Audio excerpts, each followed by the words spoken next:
Ji girls, now this is our lecture number 14B। तो हम previous से related हम आगे आए हैं। अब हम डिस्कस कर रहे थे कि determinant of a square matrix को किस तरह हल किया जाए जब डिटर्मिनेंट्स बड़े बड़े आ जाएंगे, बड़े बड़े ऑर्डर्स वाले आ जाएंगे, यानी नंबर ऑफ़ रोज़ भी बहुत ज़्यादा हों, नंबर ऑफ़ कॉलम्स भी बहुत ज़्यादा हों। तो क्या हम हमेशा इसको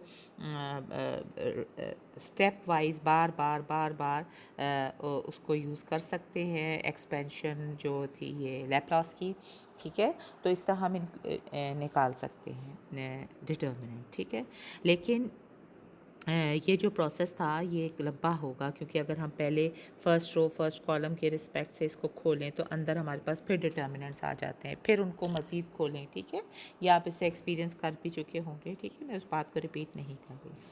और ये जो अब हम जो एल्गोरिदम डिवाइस करने जा रहे हैं, यूज़ वो लैप्लास एक्सपेंशन को ही बार बार करेगा, ठीक है। लेकिन उसमें हमने क्या प्रॉपर्टीज़ ऑफ डिटर्मिनेंट्स को हमने नोट डाउन करते रहना है और फिर उसके साथ हमने ये डिवाइस करना है। अब ये एल्गोरिदम का मतलब होता है स्टेप्स ऑफ प्रोसीडिंग या स्टेप्स ऑफ डूइंग समथिंग, ठीक है।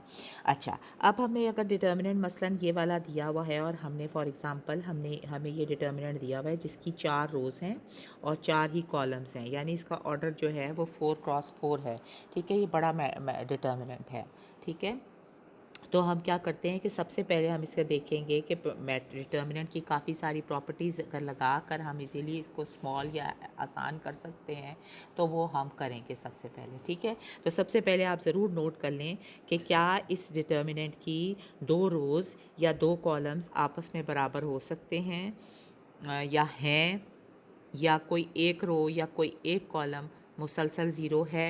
ये 2 प्रॉपर्टीज़ तो हम अपनी ऑब्जर्वेशन से ही अंदाज़ा कर सकते हैं। तो पहला स्टेप डिटर्मिनेंट को सॉल्व करने का, एक्सपैंड करने का यही होता है कि क्या आप किसी रो या कॉलम ऑपरेशंस के ज़रिए 2 रोज़ या 2 कॉलम्स को बराबर कर सकते हैं। दिखने में सिंपल सा नज़र आ जाए अगर आपको, ठीक है। तो क्या होगा कि अगर आप ऐसा कर सकें तो वो डिटर्मिनेंट वैसे ही ज़ीरो हो जाएगा, ठीक है। हम स्टेप्स थोड़े से लगा के प्रॉपर्टीज़ को थोड़ा ऑब्जर्व कर लेते हैं।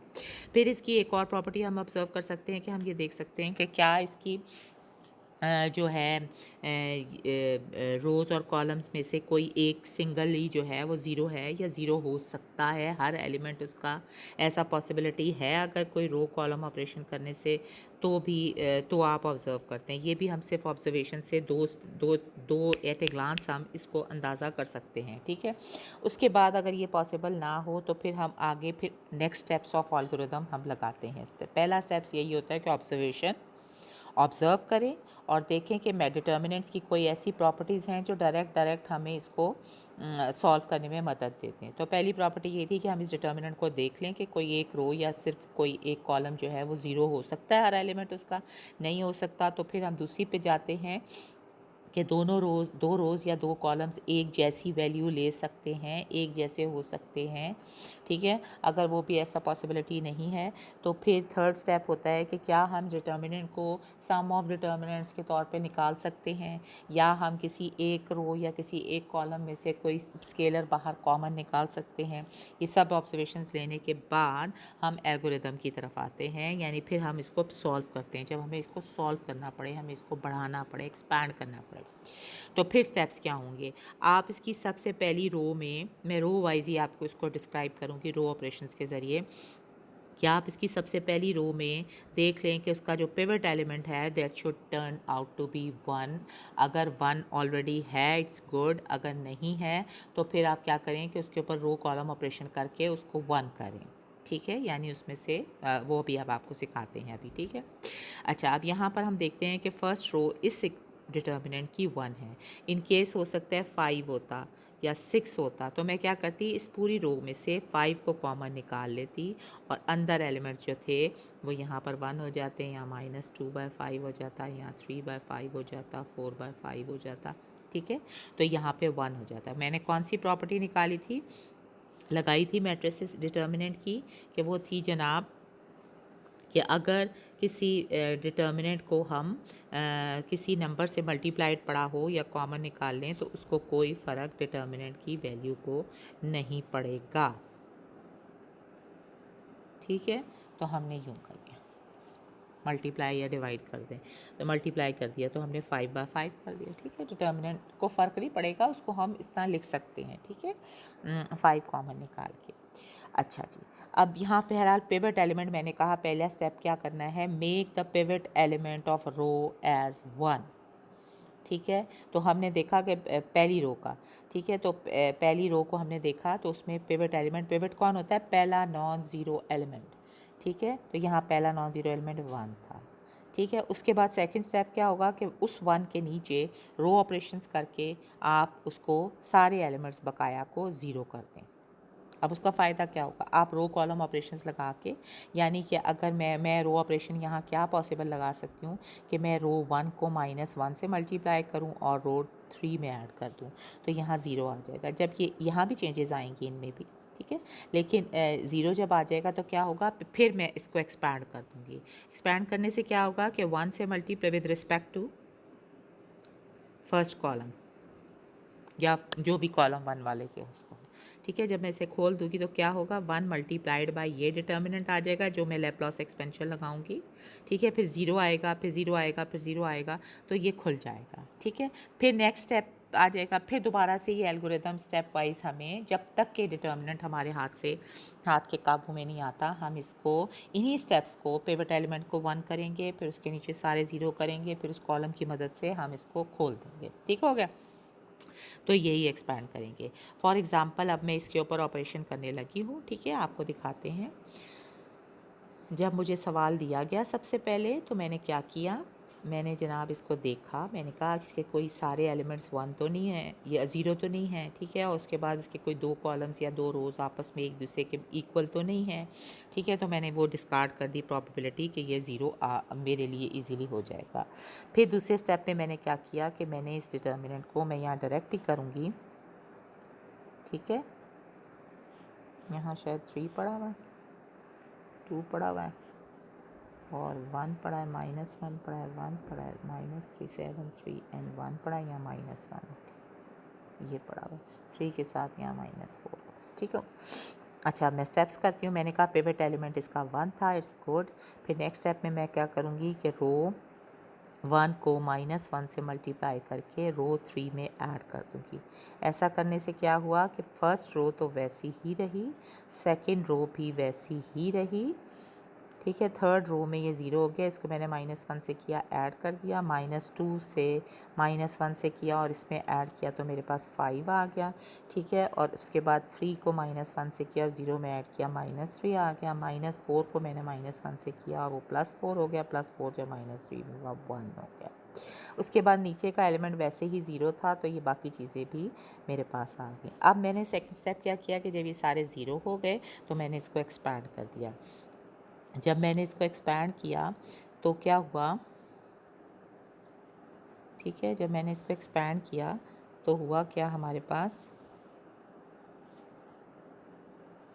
ठीक है, एक्सपैंड किया तो 1 खोला, एक्सपेंशन एक्सपैंड कर दिया विद रिस्पेक्ट टू कॉलम 1, ठीक है। तो कॉलम 1 से मैंने एक्सपैंड किया, 1 मल्टीप्लाई होगा किससे, ये माइनर से, minor of this determinant, matrix की ही तरीके से करते हैं, ठीक है। तो फिर ये आ जाएगा ये वाला पोर्शन, ओ सॉरी मैं डिटर्मिनेंट के तरीके से, ठीक है, इसका भी डिटर्मिनेंट आ जाएगा, ठीक है। तो वो आ जाएगा 1 -1 1, ये सॉरी 1 ही है ना, हाँ जी। फिर 5 है, -3 है, 1 है, और फिर -7 3 और 1 है। फिर आ जाएगा +0 इनटू द डिटर्मिनेंट, मतलब माइनर ऑफ ये, लेकिन 0 से मल्टीप्लाई होगा। फिर +0 आ जाएगा, फिर और छोटे माइनर से मल्टीप्लाई होगा, ठीक है, ये कैंसिल होकर ये पीस कैंसिल होकर, ठीक है। तो ये पीस कैंसिल होकर 0 से मल्टीप्लाई होगा नेक्स्ट, तो हमारे पास सिर्फ ये बच जाएगा। देखा कितना आसान हो गया एल्गोरिथम। अब नेक्स्ट स्टेप में फिर मैं कहूँगी क्या ये सारे 0 तो नहीं होते, फिर वही स्टेप्स मैं उन्हीं एल्गोरिथम से देखूँगी कि कोई सी एक कॉलम में सारे 0 तो नहीं आ गए, या कोई 2 कॉलम्स एक जैसे तो नहीं नज़र आ रहे। तो ऐसा अगर पॉसिबल नहीं हुआ तो हम क्या कर सकते हैं कि हम कर सकते हैं, ठीक है, तो फिर हम क्या करते हैं कि हम दोबारा से वही स्टेप्स करते हैं कि पिवट एलिमेंट को 1 किया, उसके नीचे सारे 0 कर दिए, ठीक है। तो फिर मैंने क्या किया, मैंने इसको फिर 1 किया, तो मैं क्या करूँगी, रो 1 को +5 से मल्टीप्लाई करूँगी और रो 2 में ऐड कर दूँगी। सिमिलरली फिर नेक्स्ट स्टेप पे मैं इसको +7 से मल्टीप्लाई करूँगी और फिर रो 3 में ऐड कर दूँगी। ठीक है। तो ऐसा होने से मेरे पास आ जाएगा, क्या आंसर आ जाएगा, रो, चले ये मैंने, ठीक है। मैं यहीं से इसके पिवट एलिमेंट उल्टी तरफ से भी कर सकती हूँ, इससे भी कर सकती हूँ। ठीक है। तो अब मैं क्या करूँगी, जब मैं इसको मल्टीप्लाई, सॉरी मैंने काट क्यों दिया, ये आ गया जी। ठीक है। मैंने रो +5 से मैंने रो 1 को मल्टीप्लाई किया, सॉरी ये +5 आता था। ठीक है। तो मैं -5 से मल्टीप्लाई करूँगी, -5 को रो 1 से मल्टीप्लाई करूँगी और रो 2 में ऐड कर दूँगी। जब मैं ऐसा करूँगी तो पहले स्टेप में तो यही पड़ा हुआ था, नेक्स्ट में ये 0 हो जाएगा। -5 से किया +5 से किया 2, ठीक है, -3 में ऐड होगा। फिर -5 से किया इसको, -5 जब इधर आएगा तो ये -4 आ जाएगा। ठीक है। उसके बाद नेक्स्ट में फिर मैं नेक्स्ट स्टेप होगा तो फिर मैं इधर करूँगी कि R3 में ऐड कर दूँगी किसको, 7R1 को, 7R1 को करूँगी, 7 था ना, ठीक है, ये 0 आ जाएगा। फिर मैं करूँगी 7 से +7 से करी थी, 7 -7 से ये हुआ तो -4 आ गया। ठीक है। फिर -7 से हुआ, ये हुआ तो -6 आ गया। ठीक है। 8 आना चाहिए मेरा, -7 + 1 8, 7 से किया था ना, 7 + 8, ठीक हो, ये आ जाता है। और उसके बाद फिर मैं एक्सपैंड कर दूँगी फर्स्ट कॉलम से, ये 1 आ गया। ठीक है। 1 से मल्टीप्लाई होगा ये हिस्सा, तो सिर्फ मेरे पास आ जाएगा 2 -4 8। नेक्स्ट स्टेप में जब मैं 0 से करूँगी तो वो सारे डिटर्मिनेंट वैसे ही 0 होते जाएंगे, खोलती जाऊँगी लैप्लास एक्सपेंशन लगा के विद रिस्पेक्ट टू कॉलम 1। तो ये आंसर क्या आ रहा है, देखें जी, 0। ठीक है। तो हमारे पास ये आ गया जी 0। ठीक हो गया। तो हमारे पास इस तरह डिटर्मिनेंट हमारा कैलकुलेट हो गया। तो ये एल्गोरिथम आपको अब समझ आ गया होगा, उम्मीद है। अच्छा जी गर्ल्स, अब हम आ जाते हैं, दिस इज़ आर लेक्चर 14। ठीक है। और अब हम एक्सरसाइज 5.1 के ऊपर आ जाते हैं और देखते हैं कि हम कहाँ तक इसको समझ पाए हैं और समझ सकते हैं। क्वेश्चन 2 हम कर देते हैं, क्वेश्चन 1 आप नहीं करेंगे। क्वेश्चन 2 के ऊपर देखें तो हमें 2 क्रॉस 2 मैट्रिक्स बनाने हैं। For 2 cross 2 matrices A and B, which of the following equation holds. आप बताएं कि डिटर्मिनेंट ऑफ A + B क्या det ऑफ A होगा प्लस det ऑफ B। तो इसके लिए आपको क्या करना है, क्वेश्चन 2 के लिए कोई से भी 2 क्रॉस 2 मैट्रिक्स ले लें।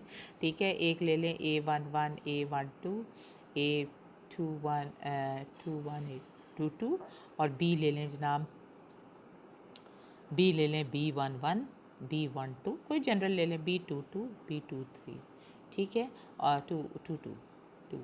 ठीक है। तो फिर इसके बाद आप ये सारी चारों प्रॉपर्टीज़ आप उसको देख लें कि कौन सी ओबे होती हैं, कौन सी नहीं होती, ट्रू होता है या नहीं होता। ठीक हो गया। फिर आपको पता चल जाएगा और आप ये रिजल्ट्स को अपने जहन में फिर याद रख लेंगे कि ये क्या क्या प्रॉपर्टीज़ होल्ड करती हैं। फिर एवेलुएट करना था डिटर्मिनेंट 3 क्रॉस 3, इसके ऊपर भी आप एल्गोरिथम की मदद से भी कर सकते हैं। 5 6 5 6 7। ठीक है। तो इसको आपने एवेलुएट करना है। आप फर्स्ट रो में इस तरह कर सकते हैं कि आप इसको 2 को 0 कर लें, फर्स्ट कॉलम को मल्टीप्लाई करें -2 से, ये 0 कर लें और 1 रो के स्पैन कर लें और देख लें कैसे आता है। ठीक है। ये भी इस तरह 4th क्वेश्चन पे मैंने अभी कराया, ये आप कंप्लीट करेंगे। फिर आ जाता है जी 5th क्वेश्चन। 5th क्वेश्चन की तरफ देखते हैं। ठीक है। ये सारे सिंपल सवालात हैं, कोई ऐसी नई बात नहीं है इनमें। ठीक है। 5th क्वेश्चन की तरफ देखते हैं, सिर्फ मैं हिंट दे रही हूँ, ये आपने खुद ही करने हैं। 5th क्वेश्चन को देखिए, उन्होंने कहा ABCDEFGHK। ठीक है। आपने इसको बनाना है EBHDAG एंड FCK। क्या बना सकते हैं, देखें जी। हमने कहा सबसे पहले हम कोशिश करेंगे इसकी प्रॉपर्टीज़ के लिए, ठीक है, कि हम कहेंगे A के नीचे D था, लेकिन अब क्या हुआ, ई हो गया है। तो हम क्या कर सकते हैं कि सबसे पहले हम फर्स्ट रो और सेकंड रो को इंटरचेंज करें। ऐसे कर सकते हैं ना, इंटरचेंज करें, इसको नीचे ले आएँ, फिर इसको सेकंड में ले आएँ, या फर्स्ट कॉलम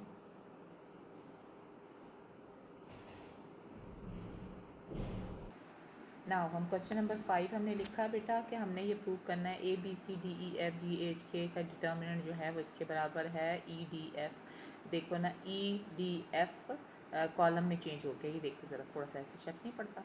अच्छा, बी ए सी ये भी कॉलम में चेंज हो गया विद सम थोड़ा सा ऊपर नीचे, मतलब एलिमेंट से आगे पीछे हो गए, ठीक है। इसी तरह एच के जी, ये सारे देखें जो रो एलिमेंट्स हैं वो कॉलम दिख रहे हैं, ठीक है। तो हमें ये प्रूव करना है, ठीक है।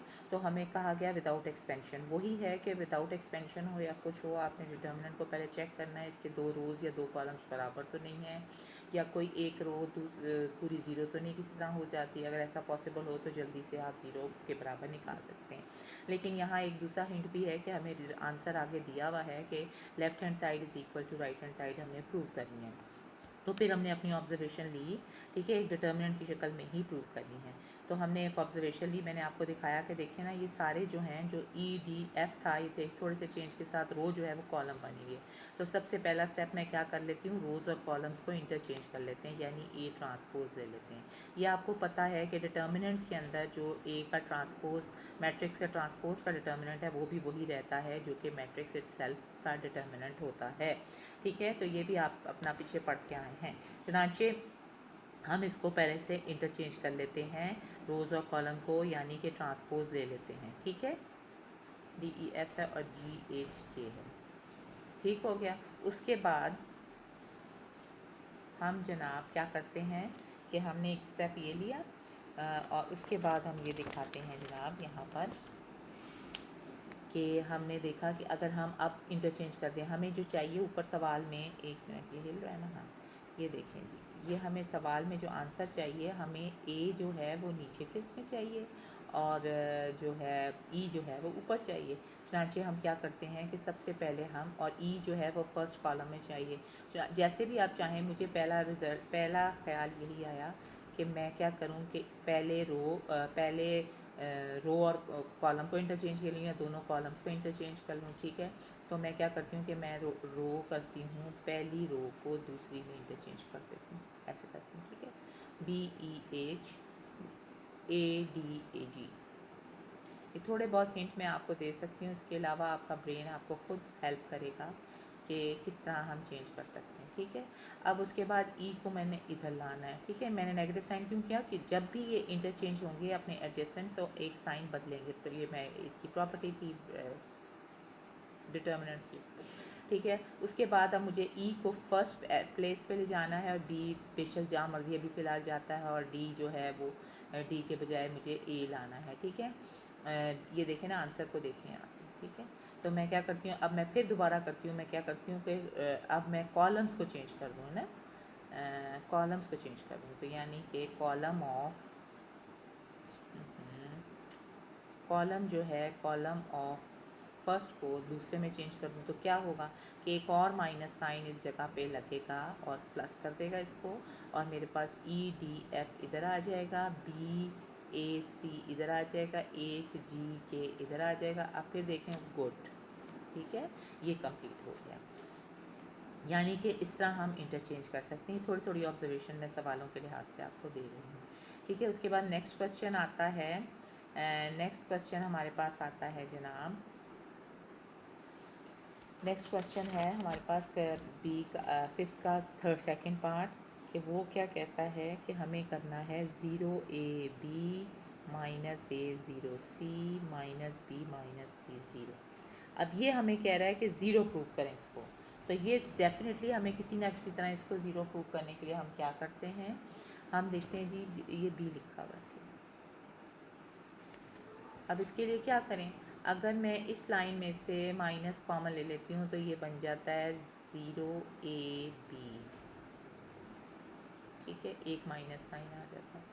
फिर मैं इसमें से माइनस कॉमन लेती हूँ तो माइनस a 0 c आ जाता है, एक और माइनस 1 बाहर आ जाता है, ठीक है, वो स्केलर मल्टीप्लिकेशन वाला था ना कि जैसे इसके साथ स्केलर मल्टीप्लाइड है तो वो एक ही शक्ल इख्तियार कर ले होता है। ठीक है, अच्छा फिर सेकंड की तरफ इधर देखती हूँ तो फिर एक और सी ले लेती हूँ, minus B minus C and zero.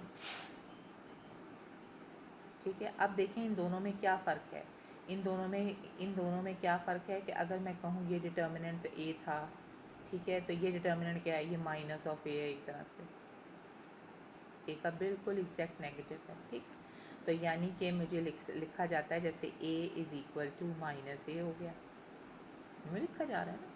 तो मैं कह सकती हूँ कि यूँ कह सकती हूँ कि फिर दोनों साइडों दोनों डिटर्मिनेंट्स अगर इस तरह रखा जाए तो ये मैं लिख सकती हूँ 2a, तो ए फिर क्या होगा, ज़ीरो मैट्रिक्स। तो मैंने इस तरह निकाला। ठीक है, तो ये भी मैंने अपनी प्रॉपर्टीज़ यूज़ करके, कौन सी प्रॉपर्टीज़ के माइनस कॉमन लिया तो ये एक दूसरे का नेगेटिव इन्वर्स नज़र आ रहे थे। ठीक हो गया, या इसका ट्रांसपोज ले लेते आप, ट्रांसपोज ले लेते तो देखते कि सेम था। ठीक है, यानी अगर इसका ट्रांसपोज लेते, दूसरे लफ्ज़ों में, एक मिनट में आपको दिखाऊँ, अगर आप ए लिखा हुआ था ना, इसका ट्रांसपोज ले लेते तो ये आ जाता 0ab minus B, first column हो जाता। फिर जनाब A 0 minus C and B C and zero. तो ये देखा था कि आप एग्जैक्टली क्या आ जाता, ए ट्रांसपोज टर्न हो जाता माइनस ए की शक्ल में। ठीक है, तो यानी कि ये आ जाता 2a is equal to 0 prove हो जाता अगर मैं लेफ्ट हैंड साइड लेती। इस तरह आपने बेटा third part, fourth part, third part भी देख लेते हैं। चले जी, थर्ड पार्ट भी देख लेते हैं, उसके बाद मेरा लेक्चर में फल बढ़ गया है। ठीक है, थर्ड पार्ट को देखें, ये पता नहीं अपलोड होगा कि कितनी देर लगाएगा। अच्छा, ये आ जाएगा a plus B C one, B plus C A one, C plus A B one. अगर हम इस तरह देखें इसको तो ये क्या बन जाता है जनाब। अब इसकी तरफ देखें तो अगर मैं देखूं, मुझे क्या बताया गया है कि इसको कहा गया इसको ज़ीरो प्रूव करो। इसमें फिर मैं अपनी ऑब्जर्वेशन लेती हूँ, मैं कहती हूँ अगर मैं फ़र्स्ट कॉलम को सेकंड कॉलम में ऐड कर दूँ या सेकंड कॉलम को फर्स्ट कॉलम में ऐड कर दूँ तो मैट्रिक्स डिटर्मिनेंट को तो कोई फ़र्क नहीं पड़ता। ठीक है, ठीक है, और ये आ जाता है सी ए बी, और ये आता है 1 1 1। अब देखो ये क्या होगा, इसमें से हम मैं फिर मैट्रिक्स डिटर्मिनेंट की प्रॉपर्टी निकालूंगी कि ये स्केलरली मल्टीप्लाइड था, ये बाहर आ जाएगा और ये आ जाएगा 1 1 1 1 1 1 सी ए बी। तो क्या हो गया, ज़ीरो हो गया, बिकॉज इसके दो कॉलम्स बराबर हो गए। ठीक है, that's all for the lecture 14 and next time when we will come we will do some more problems and more understanding of this chapter and exercise 5.1 complete करेंगे इंशाल्लाह। thank you beta and complete your work exercise up to question number I think अब आप ये सारे कर सकते हैं इंशाल्लाह, सारे कर सकते हैं एक्सरसाइज 1.1 के। कल नेक्स्ट टाइम जब हम आते हैं नेक्स्ट लेक्चर में तो हम इसकी कुछ ना कुछ डिफ़िकल्टीज़ और 5.2 से रिलेटेड कुछ ना कुछ प्रॉब्लम्स मज़ीद करेंगे। Thank you.